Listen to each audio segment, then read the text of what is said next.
What do you think would be the thing to make that change over the next 10 years? Like what would make it work? I hate to say it, but we need to change either by design or disaster. And Yes. it Yeah. seems like disaster is the more likely option. Unfortunately, the more probable one, if we talk in the futures language. But we can also design a way out of things. So I think we need to, with everything that's going on in the world, seek back to our local communities in a way. I also talk about, and and I can't remember who it was who said this, but being a citizen, it should be an active verb. It's something we are and part of who we are in when we go out in society. Democracy on a very local community basis, that we have agency in decisions, we have a role to play, and we should also take responsibility on ourselves to make it better for the collective, because then we all might even feel better, or generations from now, people might feel better because of what we did, right? So, Welcome to Think Forward Show. thank you. Great to have you here, man. Really good to be here, yeah? Yeah, you're, I would call you it's like the 20 years become an overnight success. It's like you've been doing this a long time, but like you've been hustling, and a lot of people in the space. Your Anticipate organization is awesome. And I know your master classes have been really well received. But before we get into that, I want to hear about your story. I know you grew up in Bornholm. It's a tiny island, but why don't you take it from like where you started, where you came, kind of how you came into futures. And we want to talk about my favorite term, futures diplomat. So take it away. That sounds good. Yeah, I love Holmes getting a shout out on your podcast, Stephen. Thank you so much for having me. It's really a pleasure. I've been following along for a while, and it's an honor to be part of that group of people I have on here. Yeah, so my story began on a tiny island in the Baltic Sea. It's not very known on a world stage, except for being where Nord Stream 2 gas pipeline blew up very close to. That was kind of 15 minutes of fame for a moment there, and then it's an energy island, so actually actually there's a lot of considerations around the future in that regard and what it should be, and yeah, so I grew up with very safe childhood, risk averse parents in some ways, which is not really maybe related to what I'm doing now and being an entrepreneur and working with futures. I would say there's a bit of a risk part to that. Mm-hmm. It was a very safe upbringing, and you kind of knew where things were, and there's a lot of trust in the society.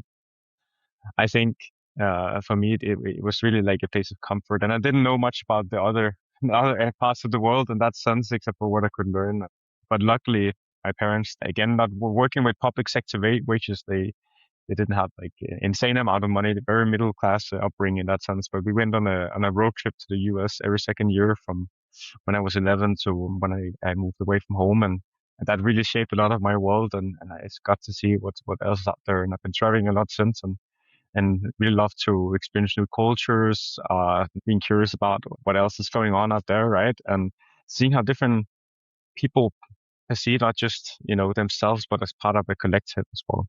Well, it's interesting, an island of one thing about, small places like that. Are there people that live on the island that never leave it? They've been there their whole life, and that's it for them?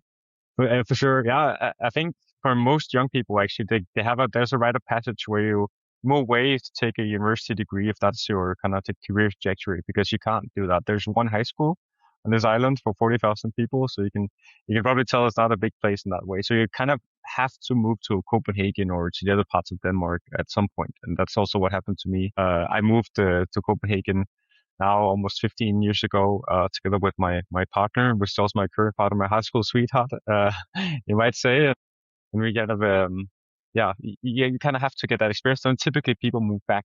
So there's kind of this, I think, island mentality that, you know what you came from in that sense, and it's a safe and kind of comforting, and then a more slow pace of life, I would say, in many positive ways. Makes me think of America. We have the Amish, the Rumspringa, where the kids have a year to kind of either they're going to come back and join the church and do the Amish thing, or they're going to go out, and I think that they get excommunicated or something. It's kind of pretty harsh, but yeah, I mean, going out, and I think even just gap years, right, for kids and in any culture to kind of see other things. But you got a chance to see the road trips in the United States. In terms of traveling the U.S., I Yeah. think, Yeah. in Denmark, I love Danish people, and I just had a workshop today where we actually discussed like what are the really positive sides to Denmark, what should our vision be for the future in that sense between different business people, and we have these very grounding things to our culture in that sense that we have to look outside, we have to be open-minded, we have a strong sense of trust. You have a from the beginning, right? It's a kind of the standard. Lose that trust over time, but in the beginning we're very trusting people in that sense. And I think one part that I really loved about the US is it's the land of dreams and opportunity. All these different stories that you've been told. The US have a massive cultural influence, and still to this day, I think, especially in Denmark, we have been close allies and partners with the US for many years. So we really look up to many of the things that are happening over there in your country. For Yeah. me, it was mind blowing to see these things in reality. Everything from Disney World to New York, where I dreamt about, working like everyone else, working and living and experiencing that really American lifestyle, the openness in the service culture.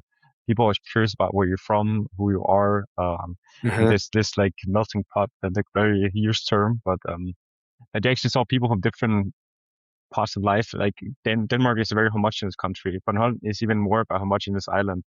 We're mostly Caucasian people here from the same kind of cultural We background. got So everybody. We got it. We got everybody. exactly. That was inspiring for me to see, like how people could live together peacefully and in somewhat homogeneous society.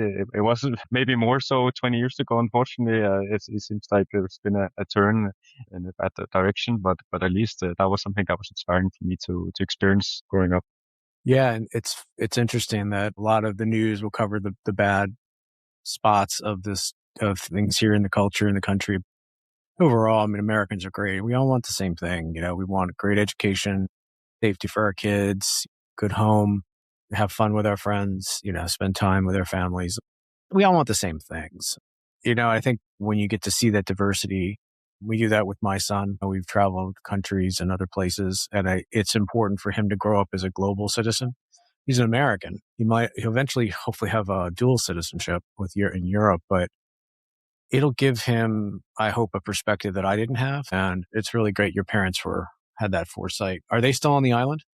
Yep, they're still based Yep. in Ireland, and eventually we also talking about moving back as everyone else. But being a futurist on a small island is not not an ideal Well, I was going scenario to in say, that case. now let's get to you voted yourself off the island in the survivor vernacular. You voted yourself off the island. I mean, I know you come back but you got an internship with, the Copenhagen Institute for Future Studies, which is world renowned. I mean, that's a heck of a way to kind of get into the space. So that journey, how did you kind of transition into finding this? Because you had a different, I would say, plan for your career, in terms of consulate work and kind of the diplomat. But you found that I find that this is one of the coolest angles to work in diplomacy, because you're really talking about the future of like peace. Like, how do you make a better future, right? So how did this journey go and come from? Like, yeah, it's fascinating. I know it, but I want the audience to hear this. It's No, really I think my worldview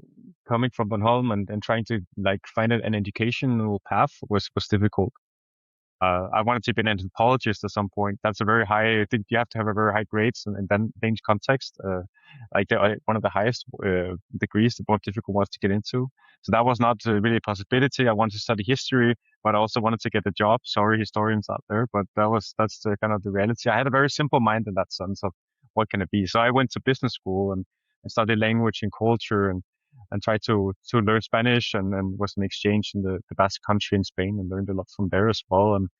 And that was a fascinating path, but in all honesty, I kind of tripped on innovation as my thing first. I failed a course in Spain. I had to take them all in Spanish. That was super difficult.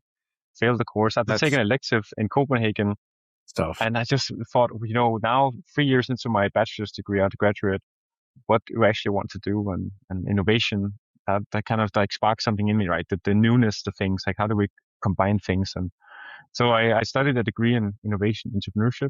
No plans to become an entrepreneur whatsoever. That was never in my like my risk averse self and my upbringing to kind of step outside of that, how much in society and the ways of doing things that being an entrepreneur involves risks, right? So I did that, and I kind of had this. I was still drawn to geopolitics as I've been growing up. So we also always watched the news. So while we ate dinner, of course, we talked about the day and stuff like this. But we tended to kind of follow what's been happening. My dad, he was an endless commentator on on everything politics, and Yeah. that was Is maybe he annoying a growing up. policy? Is he a political? Is he a junkie, like news junkie kind of? Yeah, but he doesn't really realize it himself. So he's a retired If policeman. he's So he listening now, he'll be like, "Yeah, you are, Dad. Yeah, Yeah, yeah. I'm not sure I'm gonna send it to him, but let's see. He's a retired policeman. He used to be an investigator, Oh wow, a detective, and in Bornholm actually. Yeah. So no, but he always commented. I think it's been my like great grandfather. He was in the parliament. I never met him, unfortunately. I think it's kind of trickled down through our family it's in that's your something that blood. just goes very yeah. It's definitely in your blood, man." Yeah, in that sense. Yeah, so that's kind of at this moment, almost finishing my degree, trying to figure out what do I want to do next step. Always dreamt of going to the US for exchange or, that year in high school. I have this very simple, like everyone else, I think, growing up in Europe, like this idea of the American high school college life and what it is and what it isn't. And that was for a long time my inspiration. I think in high school, they even we have this book that they send it out like yearbook that says, okay, what are you gonna become when you're like growing up and getting a career? And it said, oh, he's gonna be a businessman in the U.S. That was what people thought of me in high school. So, yeah. So I had this idea. Yeah, why not like try to get into some consulates? So then Denmark as an open country, trading with many different places and being open-minded. We have this innovation center. So I applied for some of those, tried to land internship. I thought about applying for the ones in the Spanish-speaking countries, but I also realized my limitations in that regard. But I've really always been like really eager to be, study culture and trade and geopolitics and how do you actually navigate those very tough and sometimes very relational situations that are happening between different countries, like both innovation, but also in general with trade and commerce. So that was something I really wanted to do actually. And especially also because we went to visit Silicon Valley when I was in my master's degree. I was part of the group that kind of planned that trip and that brought even more inspiration, right? So I had my eyes set on that. That was gonna be my internship plan, and then further career in diplomacy. Yeah, they wouldn't have me. So we were approaching summer, and I was like, yeah, let me just look one last time to see if there's an internship that fits my interest. And there I came across something future studies internship. What does that mean? And I read the application form from SIFS, and it was my personality one to one, like just me in a job posting. I don't think many people get to experience that during their lives. That is, I'm telling you, man, in the futures world, you won the lottery because like Yeah. that, so many people, professional, try and get work roles like that. But I think also you were in the internship. You started in a place that was more accessible, I think, but still, it's hard to get in there. And you evolved into being the head of partnerships. And I think for me, what, many of the listeners would want, because you know this organization, right? Like others, it's like, what did you learn? What do you think, in your opinion, kind of with some perspective now that you have your own firm, what did you think you learned there that you couldn't have learned anywhere else? Like what was the Yeah. things that you just was like, wow, like this is just a great place, which it is. Like, what's a great place? Yeah, no, for sure. I also very much my identity merged with that place, right? It was my the first step in my career. I landed a full-time position as a consultant and was lucky enough to work there for some years and had some great colleagues. And then it's a great place to be in many ways, full of nerds, right? Curious people. And it's a rare place in the futures world in that sense that you actually have, I think they're around 30, right? But 30 people with the same kind of mindset in that way, but also very proactive in entrepreneurial spirit. So I love being there in many ways, and I think I'm super privileged to have had this experience. Right, fell into this field, and I can see also the interest that has increased in the futures and foresights field since that. This is something special to have. That I didn't have any formal training, but I managed to train through practice, which is what is the reverse of many people who are coming into this field. They want to, work on projects and do all these cool things that are part of the work, but it's not that easy because it's difficult to get that first experience, get your foot in the door, right? And I got that by chance in some ways. So I think that's really something I cherish a lot. Yeah, no, that's wonderful. Many people, come into this space to kind of actually fall into it, or they see it and it's like, oh, you could do this as a job. But a lot of people do, myself included, kind of learn the field, passion for the work, but maybe in places that are not as receptive, the culture's not, but there's other ways to incorporate it, into like innovation or other ways you can bring it in. But you worked with a lot of organizations and you saw the gap, which will lead into talking about building the anticipate organization. Your master classes, I love it. You call them, they're very simple verbs: doing foresight, selling foresight. You kind of saw that kind of firsthand, right?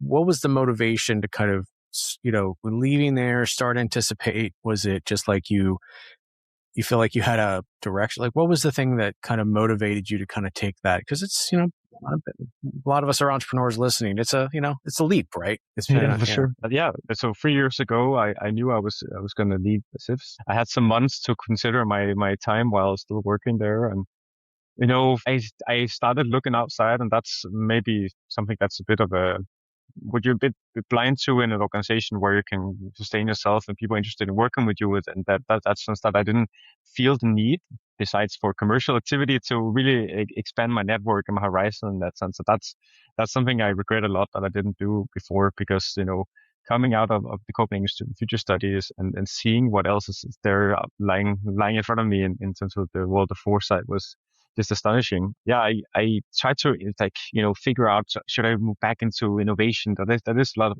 big interest of mine. Jobs in the foresight field is not like, they're not really something you can just get instantly, right? No, I was even it's open not like a to, design or a product management role. yeah, And I think that's why a lot of people take those roles and they bring their futures, skill set. Because it's a question of, is it a skill or is it a job? Well, it can be both, right? It's like, yeah, no, and your point is well taken, because a lot of people just, innovation is just, it's that couple year time frame. But the foresight lens, I think, is like a superpower if you can use it in innovation, because you have a different horizon view, right? You can look differently at the flow of what needs to be in the pipeline and the yeah, portfolio, right? So 100%. And I think to a certain degree, Denmark is an innovation country. We're a country that had to innovate to really keep ourselves on top of the game, right? And that also speaks to our mindset. We're more about agility and innovative capability than the long-term view to things. It might seem that the culture is very receptive here as a national culture, but it's also difficult sometimes to include it in conversations because have this also expectation that, okay, we can always figure things out. So that's also something I brought into this kind of experiment, because that is what Anticipate started out as. It was not me knowing that I wanted to do this for the rest of my life. It still isn't in that sense. But I had kind of a drive and some ideas and some motivation to pursue building something from scratch. It was nerve-wracking in the beginning. I had a miserable first summer in the sense of like, what should I do with my life in that sense? And I just had we've all been there, brother. We've all been there. We've yeah, all I been had a there. friend telling me we were part of the same like little startup program that was offered. And I had a friend telling me it seemed like I was always very set in my ways, that I wanted to do this like from his perspective. And we've been knowing each other for now 3 years. Mhm. And I didn't feel that way. I was open to any opportunity that came along. I was even open to move abroad if that may be. I was looking at opportunities in London, in the US as well, to see if I had to take that step finally.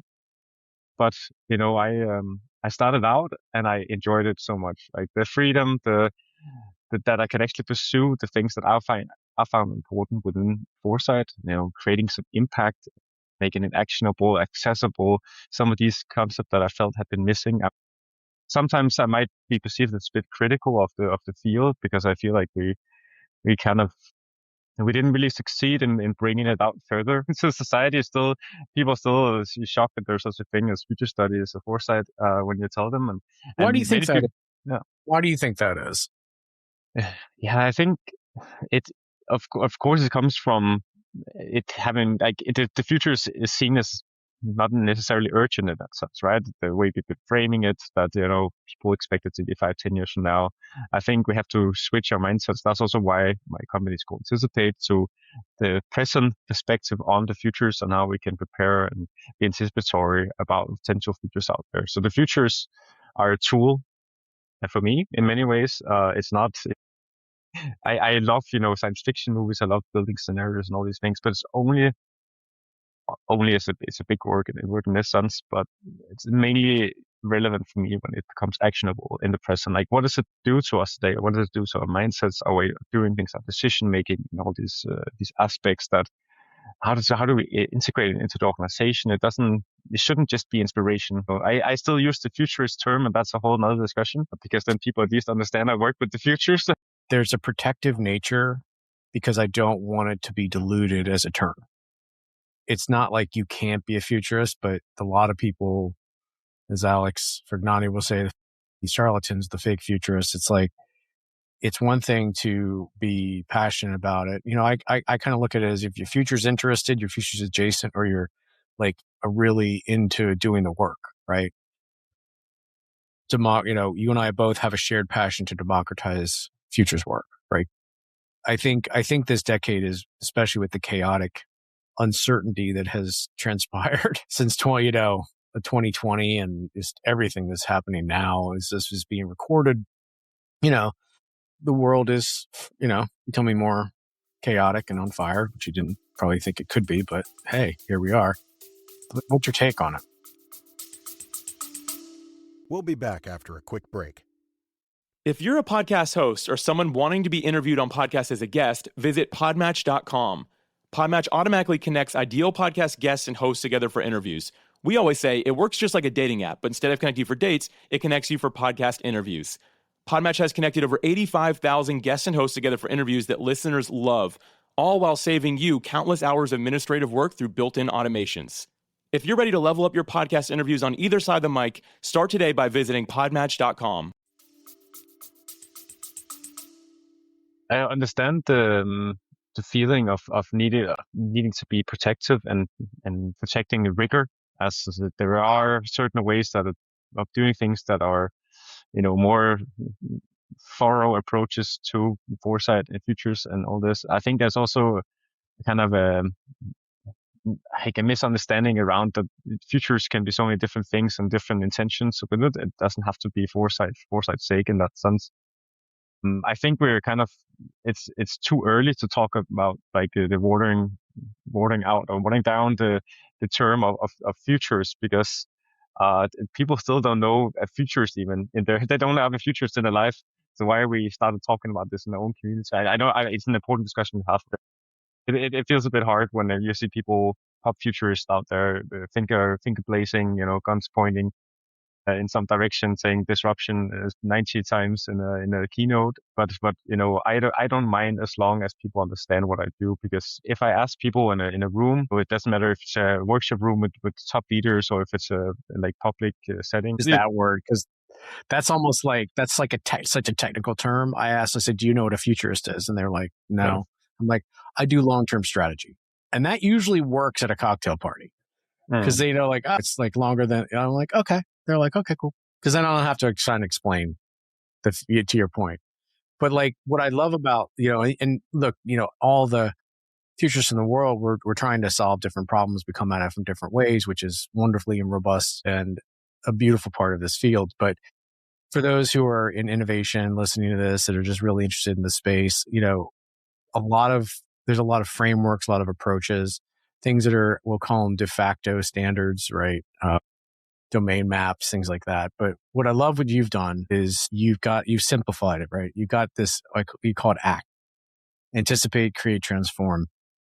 And you're about actionable, and it's very simple. And it's not over-engineered, which I really, really like. So talk about how that's serving you and how it helps be actionable for organizations. Because I think a lot of people will be curious to understand. So I've been trained in a certain way of doing foresight that is very good from the Copenhagen Institute of Future Studies. I trained other people in that way, like doing scenario planning, the Copenhagen method, as it was called at some points. What I failed to see was a bit of how it could be shifted depending on what outcome we're looking to have. But this is very much intended with a strategy in mind. We could test it or we can develop a new one. But coming from innovation, especially, I felt like we needed other methodologies to kind of be complementary and we can have to change the lens depending on what kind of focus we have. So that's why it's built up this way. So I think in every single foresight or futures process, we need to anticipate. We need to understand what are the futures that could happen out there. As Sailin Ayatollah's concept of the futures triangle, with the weight of the past, the push of the present, and the pulls of the future. I think that's the bread and butter of doing foresight. We always need to do it. So the next step is create, and that's very purposefully kept open because what we need to create is different. And there's also an iterative phase. So just because we have a strategy and we develop innovation concepts and prototypes doesn't mean that we should just like stay in that regard. We should test it back towards the anticipation we did in the first phase. I love the kind of when you can join those two different fields, because I think that's where it's most powerful. We need to kind of do as we go and create as we go. So it's kind of a framework that intends to contain both those elements in it. And then the final phase, and that's, if you read the white paper we published a couple years ago, actually Foresight Framework white paper. I did. It's kept very open transformation, right? But fundamentally, that is the most critical phase. How do you do the change management work necessary to make sure what you've done in anticipation, what you do in the creation of a strategy or innovation concept or revision, it doesn't just end there, that we have these great artifacts, but we should also have an idea of how it then moves into the organization on a more continuous level. And I know you also speak a lot about futures ready organizations, right? So that's a lot of what the idea came from. Also, from my time as the head of partnerships at SIFS, that was the intention. We wanted to build a partnership model where the organization that we work with, they could really get it into their engine rooms and make it actionable in that sense. It's interesting you talk about the organizations. I want to come back to that, because the things you saw when you were at Copenhagen, and even now, are you seeing foresight becoming more integrated, or is it I look at foresight as a project, right? It's like this: we do our scenarios thing at the beginning of the year, we all feel warm and fuzzy, or we do some, future sprint, just something, right? It's it's more the integration of this. Do you find what do you find when you were at Copenhagen? Are organizations, is there a champion? Is someone trying to do it, or is it more what was the motivation for many people? Is it just to do a project with a particular pain point? Is it to try and build a foresight capability? What do you see a lot? What did you see?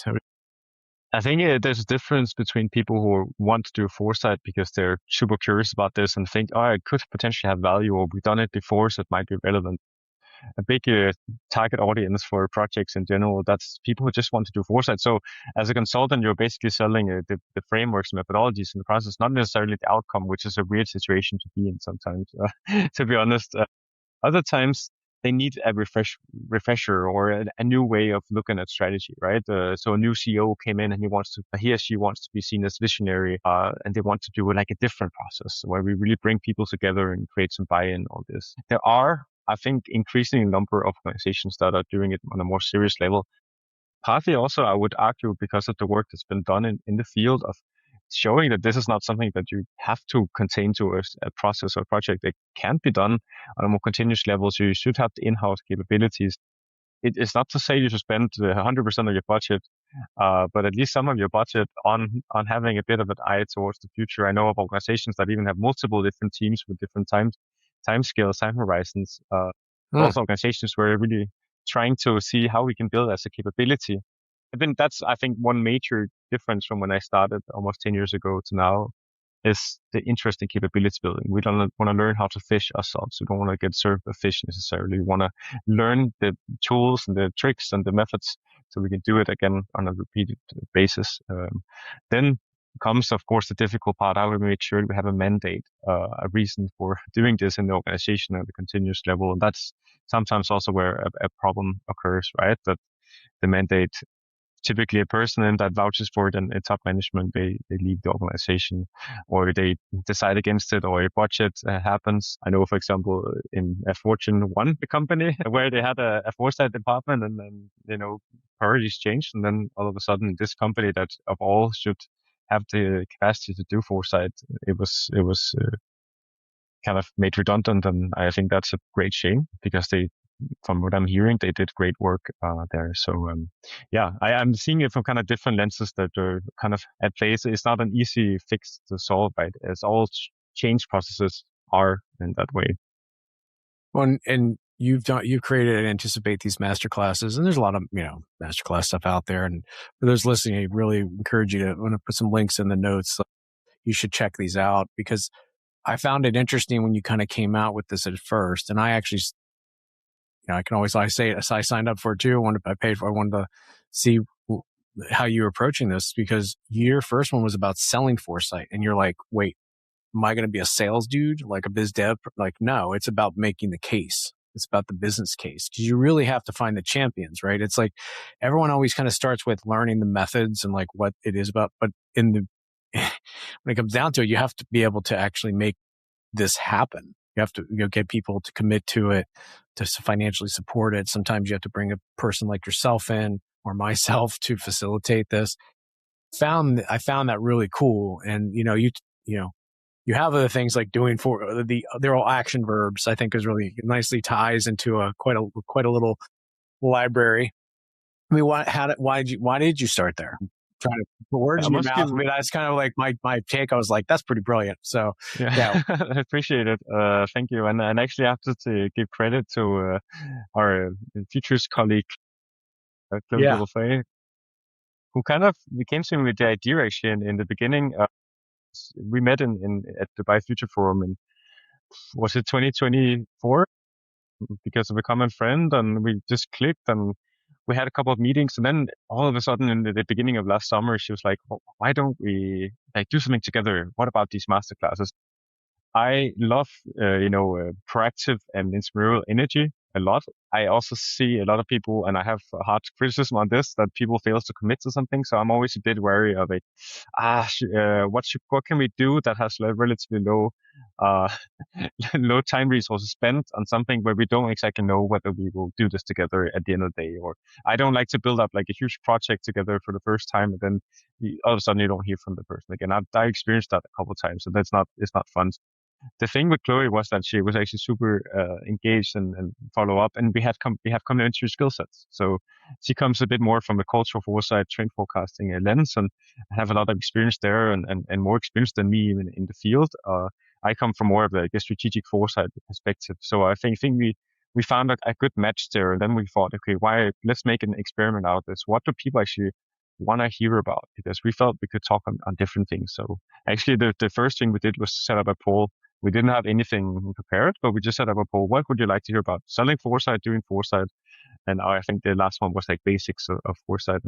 And it was kind of similar in terms of what it rated and how many people polled. And there seemed like there was some interest for it, right? And the idea with the masterclasses was that a lot of futures learning opportunities are expensive. It's difficult. There's a high, talk about gatekeeping. It's difficult to access for most people. Of course, there are many great self-paced learning offerings out there. I'm building one myself with anticipating futures course. So we've come out hopefully this year. A lot of things have happened that has kind of pushed it, but but there are a lot of different offerings out there, but not really, really accessible ones. So which we try to see if there's any interest, and for now, like I think 150 people signed up before the masterclass itself. Half of the people joined, and since I think we sold 50, 100 or more of replays. So it's been a great success, and it really gave us like some appetite for seeing more of like, oh, there seems like there's so much interest in this. Let's kind of build on that and see if we can make a whole package. And we're planning to do a fourth masterclass later this spring as well on cultural foresight, right? It's accessible. I mean, it's $75 US dollars. Most people can afford it. And 40, if you can't even make it, I thought was really brilliant is like, you want the recording, you want to just watch it, it's $40. I mean, that's accessible for anybody.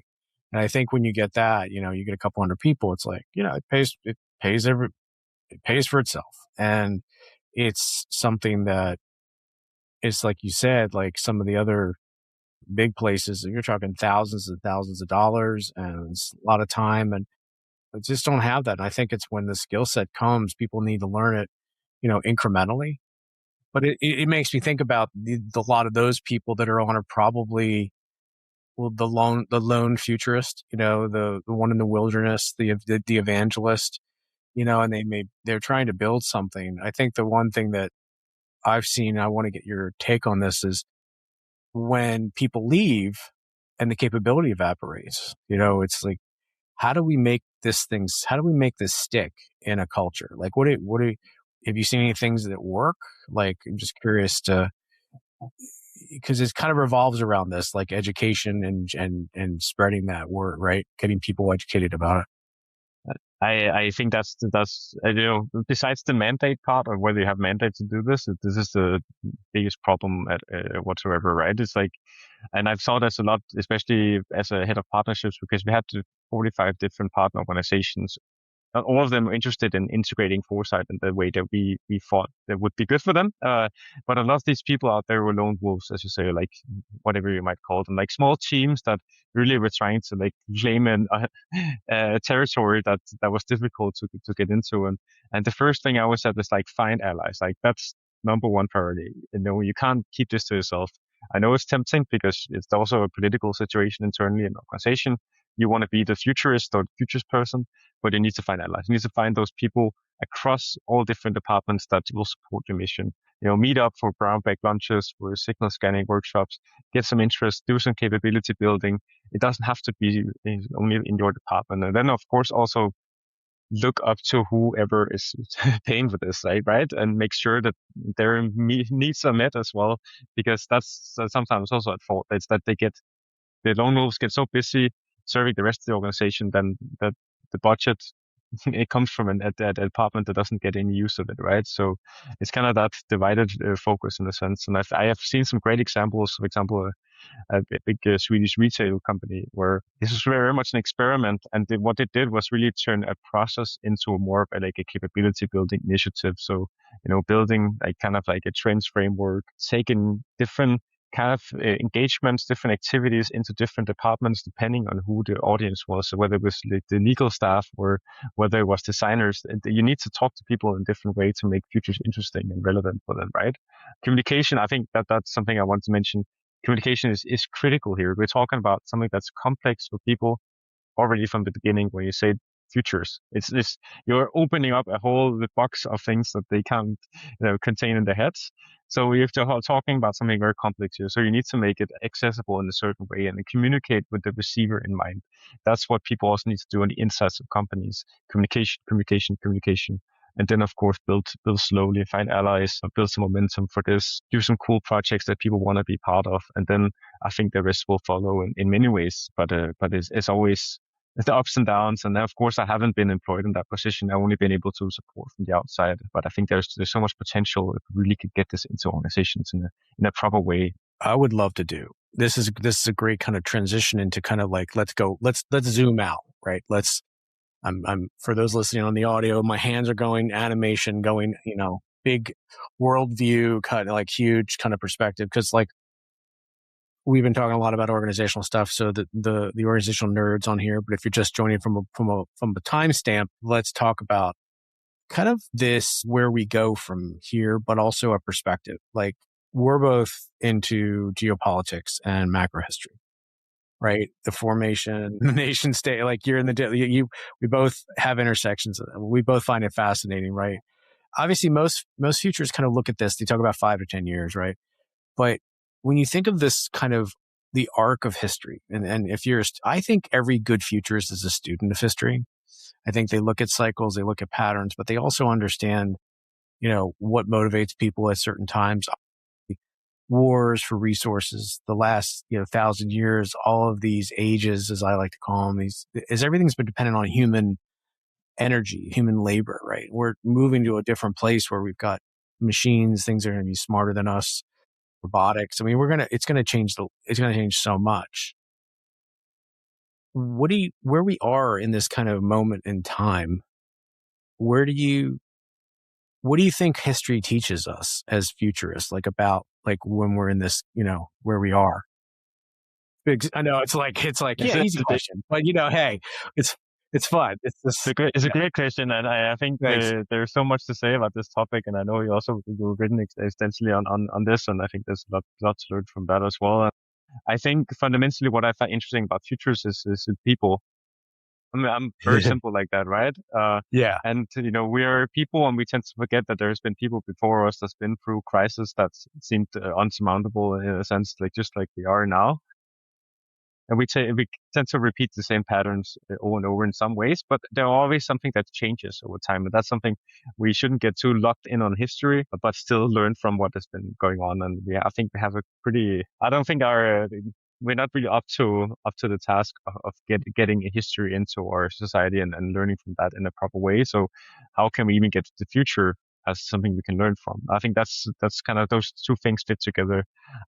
If you also look at like the modern versions of the futures cone, in that sense that we come from many different paths, and we're in different presents, and then we're looking into different futures. There's so much to talk about there. And I think one example, and I think when I was talking with you in the beginning, we just had a little discussion before this. I was reading a book on migration throughout I was times. going to bring that up. Yeah, Yes. I think that was a fascinating like look into how we always been moving around. We tend to forget sometimes that we've been going all over the place for centuries on end, for tens of thousands of years. And it's really shaped us a lot in our ways of viewing the world, our cultures. It's not that culture is a static thing that we can just expect to continue react as if it is sometimes, but we keep being shaped, and we should also accept that there are some things that will change. I think that's what people have a hard time with, right? That's sometimes where history can be comforting and say, okay, we have been through things before that changed us, but in a positive way. We're in many ways better off. We have been moving around. We have pursued new opportunities. There has been, of course, a lot of tragedies throughout history, but also like groundbreaking new inventions that changed the life for the better in most parts of the world, or even in smaller settings. I think there's a lot to learn, that things are not as either good or bad or dark and gloomy as we tend to see things, as we have a I don't know, a tendency to do. I don't know if it's just the human mindset that's very risk averse, and looking at these things like, oh yeah, we're gonna see the end of the world soon, and I experienced that a lot. But we also have hope, and hope is a very powerful force for doing good and changing things for the better. So that was a little bit of a rant, I guess, but I think this is so interesting that we should really like try to understand where we come from as Yeah, I humans. agree. I agree. I think we're in a transition period. Obviously, you look at like Strauss and Howe, you look at Contritive Way, you look at any kind of like cycles pattern, even bigger ones like Toynbee or Spengler's macro, kind of the macro history of civilizational change. It's all kind of converging, and we are in a crisis period. I do think we'll emerge from it. I think right now people they're seeing just, and think about it, right? Anybody's 25 years old, grew up after 9/11, right? They know nothing but just kind of like the churn, the chaos. And it's hard to kind of convince that, but in the longer lens, the wider view of it, it's going to be a different world 5 years from now, probably a multipolar world. One of the things I've always said, like, you and I want to do a master class, we should teach one on game theory. I don't think enough futurists use game theory in the probable outcomes. Because this is one of the things I use a lot, and in my work is understanding those choices, or everyone makes the different choices instead of the obvious choice. And I think that on a global scale leaves a lot of, uncertainty, and there'll always be uncertainty to some degree. But I think we're okay. I think you did a session, you talked about, hope for a greener future, right? I mean, was that your... Yeah, that was the name of a session I did. Recently. Yeah. Well, it's like, one to prepare it's for. about having hope, right? I think of Nick Badbitten, who talks about being a hope engineer, right? Hope rather than doom. Why do you think that kind of framing is important? Like, how do you maintain that when everyone's kind of like, no, man, no, it's not going to happen? I think we shouldn't also, and that's also contrary to what I learned a lot in my early days as a futurist, the foresight practitioner, was that you shouldn't underestimate the framings that we have on the future. We have, of course, we can't be non-normative in our approaches to doing foresight. Unfortunately, we can't be fully objective because we bring with us some baggage in good and bad. And I think that's something I've learned over time, is that we also need the right frame for the right situation in that way. And this was, of course, I tend to see myself both as idealistic in some ways, that I really want to democratize futures, whatever is the cost is going to be in some ways. But I also am pragmatic, that, it needs to fit the purpose of what we're doing. And I think right now what we need is to look at things in a more hopeful framing. I think pessimism and can lead to a realization that something is wrong, but also an apathetic state where we don't do anything, right? It's like the black-pilled futurist, like that's, please don't anybody get that .com domain. But yeah, no, it's always like it's coming up. Look, I mean, I'm connected a lot with the survivalist community, and look, I love the show Alone. Like it's a fascinating study in human social behavior, but like the belief of like the preparedness community, it's like there's a lot of catastrophists, like they want the world to burn. I don't want the world to burn. I like the world. One of the things that's been a large topic this last year and a lot of conversations on the show and I've had is around artificial intelligence, and not in the sense of artificial like intelligence as it's going to make the world magical and solve all of our problems, but I'm looking at it, what it's doing to kind of power foresight in good ways, and in some ways it's kind of like making me concerned about what I call safe futures. It's not really pushing the limit, provocation. It's like, when you are teaching like a master class and you're talking to clients, are you using this? Are you seeing the use of this in a way that's positive, and maybe some cautionary tales of in terms of democratizing futures? Yeah, I think this is such a big potential disruption in good and bad. And again, I always talk about good and bad. And of course, that's also with my kind of subjective opinion of it. But when we, for example, did the Augmenting Foresight masterclass, I had many second thoughts on AI in that way of what people expected from that masterclass and what they then got was, I think, in some ways different. I was not going to our plan was not to share exactly how you can shortcut a foresight process, because the core to foresight is that you bring people along on the journey. Like you can make the most beautiful scenario report at the end of the day and say, here you go, and no one reads it and no one is impacted by it, so it has no value in essence, right? It's a great story, but once no one cares. So you need to bring people with you on the journey, and we can't shortcut that part, and that's why I also care a lot about facilitation and the human side of futuring in that way. I think, of course, we can make things in certain ways quicker, easier come together. I read something about someone who was trying to do like a collective signal scanning exercise, and there was some pre-work to that exercise. Yes. And it was to ask people to bring some signals to the workshop.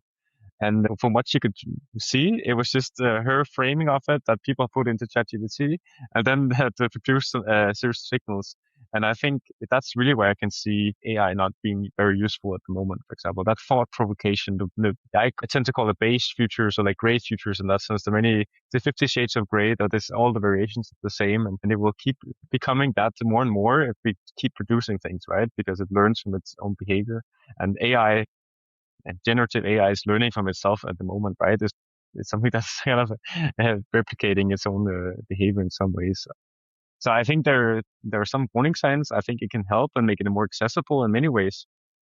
If all of a sudden we can do something that took a big budget before, doing scenarios, we can make it in a more lightweight, like streamlined version that can help more organizations think about the future. But we need to be careful with what we replace and process, I think, along the way.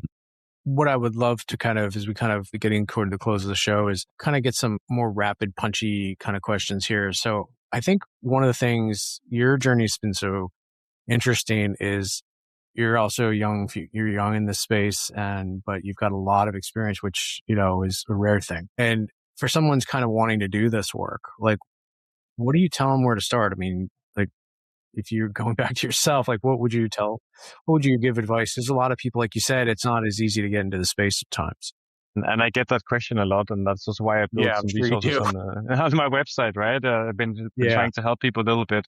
It's difficult. I think the most difficult thing to acknowledge is that you probably need some experience that you're not going to get paid for. And that's very, very difficult because there are so many people who think they stumble upon foresight or futures and they're like, whoa, this is exciting. Like, this is the best thing in the world. Like, I also think and you think, right?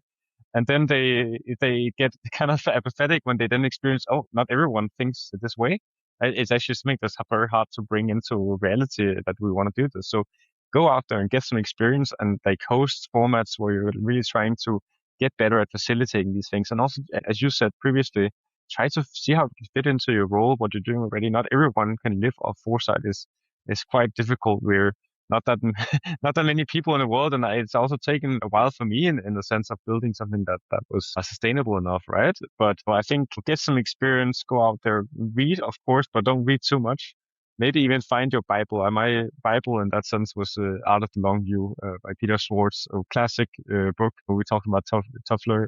And there are many imaginable. That's the book that's been recommended to me the most. Jane McGonigal's Imaginable. I still have to read it, and I feel bad. And many people who are new to the field have said that kind of blew their minds. So go out and find a Bible and get started that way. And I think it's fun. Like, it's exciting. So there's plenty of motivation to get going. So let's kind of turn it inward. Like for you, well, more of the view. Is there any? What's like one signal or weak thing that you're seeing out there, you're kind of tracking right now, you think most people are just like missing? And it's a really difficult question because I think there's quite a few, and I think something around how our language changes over time. I notice my language has changed with the use of AI, that actually it's kind of morphing together. I also noticed the language of the younger generations and how they're using language. I think there's so much complexity to language that we need to understand better, because that's really where communication for me is critical. I didn't study communication anyway, but I just know between the humans and people, it's just a difficult thing to do. But if we do it right, we can really move things, move the needle. So I think it's kind of not highlighted enough how much our language matters in certain ways. Not to say that we should always necessarily use the right terms. This is a completely correct academic term for anything. I think that can sometimes be limiting, but finding out like how do we kind of strike the right balance between that being absolutely correct and meeting people where they are, because that's the easiest way to distance people is to make things too complicated, confusing language. As you say, long-term strategy, that's easier to understand, right, than we're talking about these difficult things. So I think that's maybe more of a meta signal in that way. But I think it is super interesting. And another one is kind of the failure to commit to things in society on a bigger scale. We have become individualized in many parts of the world, and that has led to some consequences that might have further consequences down the line. In that sense of like the what's in it for me mentality for me is a bit scary. Of course, we need to keep that in mind to protect ourselves and what we prioritize, but also we're playing on too many horses at the same time sometimes. So like we can't get anything done if we don't try to be empathetic to other people and try to understand where they're coming from, find some sort of consensus, even though it can be difficult. You need to go out and disagree with people to reach a better point in time. So like the whole collaboration culture, commitment, I think that's also something I'm a bit worried about at the moment of how things are, and also in the next 5-10 years. Hopefully there will be something that kind of sparks a change in this way. What do you think would be the thing to make that change over the next 10 years? Like what would make it work? I hate to say it, but we need to change either by design or disaster. And it seems like disaster is the more likely option. Unfortunately, the more probable one, if we're talking the futures language. But we can also design our way out of things. So I think we need to, with everything that's going on in the world, seek back to our local communities in a way. I also talk about, and and I can't remember who it was who said this, but being a citizen, it should be an active verb. It's something we are and part of who we are in when we go out in society.